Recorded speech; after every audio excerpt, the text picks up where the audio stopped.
formation professionnelle, méthodique et complète à une autre. Mademoiselle Gloria Stella a aimé le métier de couture et après la période d'essai, elle a réuni les moyens pour signer son contrat d'apprentissage. Comme dans tout corps de métier, la signature d'un contrat d'apprentissage est une étape importante avant de poursuivre la formation. Et presque tous les apprentis que nous avons rencontrés dans les ateliers de couture visités ont respecté la démarche. En matière de contrat, quand j'étais venu, c'était pas facile pour moi. Mais grâce à Dieu et grâce à ma soumission, tout va mieux. Le boulot du stylisme et du modéliste est un boulot passionnant. Je suis prête à avancer et finir les 3 ans dans l'apprenti. Le contrat d'apprentissage est un accord de volonté réciproque signé entre l'apprenti et le patron. Il est aussi important pour l'apprenti que le patron. Le contrat de l'apprentissage est un point clé avant que l'apprenant ne commence sa formation. Il y a plusieurs types de contrats. Chacun avait sa particularité. Moi je veux faire ça, moi je veux ça, moi je veux venir à telle heure, moi je veux ça. Et puis c'est toujours un consensus entre le patron, l'apprenant et les parents de l'apprenant. Et puis ça marche. La durée de formation, ici chez moi c'est 3 ans. Mais il y a certains qui viennent, ils demandent qu'ils vont faire 2 ans.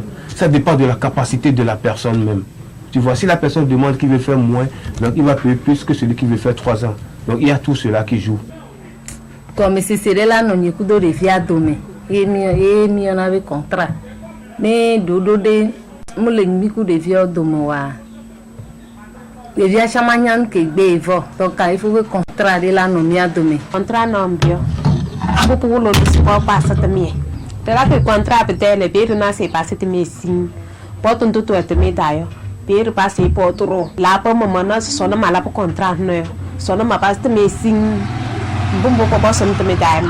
Des conditions sont à remplir avant de signer un contrat d'apprentissage. Dans ce processus, il y a des droits, des devoirs et des obligations pour les deux parties. Dire que le patron a le droit d'apprendre à l'apprenti ce qu'il doit savoir et le patron aussi doit prendre l'apprenti comme il était son propre enfant.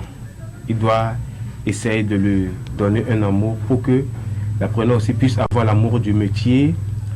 La jeunesse aujourd'hui veut tout avoir en même temps sur le champ. Si certains se décident à venir se faire former, là, il faut vraiment les accueillir et savoir comment le patron aussi doit se comporter envers les apprenants. Et l'apprenant a aussi le devoir de respecter son patron, de respecter ses supérieurs et de respecter les clients aussi qui viennent dans l'atelier, doit être à l'heure. Et tout cela se dit dans le contrat. Le patron doit tenir fort l'apprenti, doit faire d'une manière que l'apprenti réussit. Il doit montrer la connaissance. Tel que l'apprenti peut être en bête, mais le patron, le devoir, c'est de faire tout pour que l'apprenti réussisse.